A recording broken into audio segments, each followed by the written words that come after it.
What is going on with John Means? Plus, we're firing up the ad-o-meter next on Fantasy Baseball Today in 5.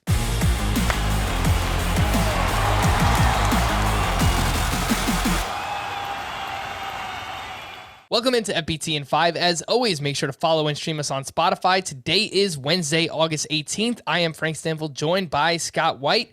John Means, meh.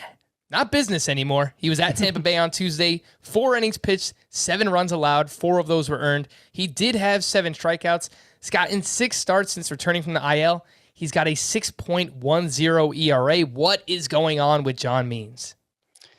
Well, he's given up 9 home runs in the 6 starts since he returned, and that was eventually going to be a problem for him. The amount of fly balls he had been giving up this season. Fly balls are great when they don't go home run distance, but eventually, with most pitchers, that's eventually what happens. They start sailing over the fence, and that's why even when John Means was going well before he got hurt, he had an xFIP over 4. xFIP is generally a pretty good indication of what's to come for a pitcher, and it's hitting John Means pretty hard right now. There are still some things he does well. He's one of the best strike throwers in baseball, one of the best at avoiding walks. His swinging strike rate is good. He throws a lot harder than he did earlier in his career. So, he will still have some good starts. But if he qualified, he would have the lowest ground ball rate among starting pitchers. And that's going to lead to some bad starts too. Well, would you drop John Means for any of the these pitchers that we saw pitch on Tuesday? Vladimir Gutierrez has now delivered 5 straight quality starts. He's got a 2.02 ERA during that stretch. And Huascar Ynoa made his return to the Atlanta Braves. He was going up against the Marlins, 5 1/3 shutout with 4 strikeouts. Would you drop John Means for either of those? I would drop him for Ynoa. Maybe. I think they're in the same range. I might be inclined to give Means the benefit of the doubt myself because I liked him so much coming into the season. And Ynoa, that was basically a nobody coming into the year. Not really a prospect, not a great minor league track record. I am very encouraged to see him come back from a 3-month absence and do basically the same thing he was doing before getting hurt. That gives me some hope that Ynoa, that gives me more hope that it was legitimate. But this start was against the Marlins, and still some reason for doubt there. But it's close between him and Means. Let's fire up the ad-o-meter. 10 on this means you are a must-add player. 1, they're probably not looking to add you anywhere. How about Frank Schwindel? He went 2 for 4 with a double and an RBI on Tuesday. He's now batting .320 with a .973 OPS in 24 games this season. He's 15% rostered. The ad-o-meter on Frank Schwindel. I'll go 4 here. Probably he doesn't amount to anything. 29-year-olds basically spent his whole career in the minor leagues.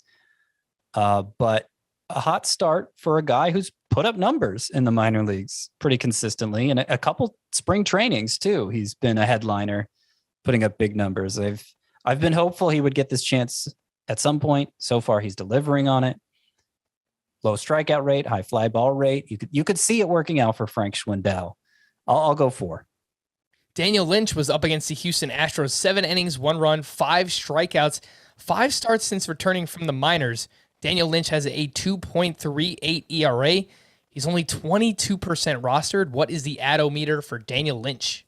I'll go 7 for Daniel Lynch. This is a legit prospect who looked terrible in his first stint, but he hadn't even pitched a minor league game yet this year.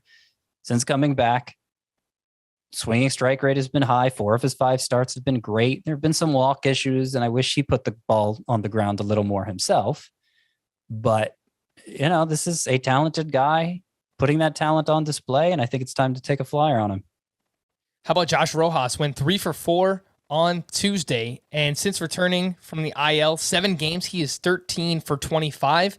52% rostered is Josh Rojas. I'll go 6. I think it's a situation where if you play in a league that uses a roto lineup where 14 hitters are started, probably have the spot for him. If it's a head-to-head lineup with only 9 hitters started, maybe he gets squeezed. But I think basically his season numbers are a good reflection of who he is. Josh Rojas, he's not as good as he's shown since coming off the IL, but he's good enough to start at all three of the positions where he's eligible. Yeah, Rojas is lined up for 7 games next week if you are looking for a streamer as well. Last name here, Evan Longoria went 3 for 3 with his 10th home run. 36% rostered is Longoria. Yeah, I'll go 7 on Longoria as well. His StatCast numbers all look great. Looks like a bounce back season for an old guy, which, that it was showing up in the StatCast data for Joey Votto at first, and you see how things have turned out for him. I think there's some underlying changes that could be legit here if he can play consistently enough for a deep Giants team. For more extensive fantasy baseball coverage, listen to the Fantasy Baseball Today podcast on Spotify, Apple Podcasts, Stitcher, your smart speakers, or anywhere else podcasts are found. And thanks for listening to Fantasy Baseball Today in 5. If you enjoyed the pod, please leave a 5-star review on Apple. We'll be back again tomorrow morning. Bye-bye.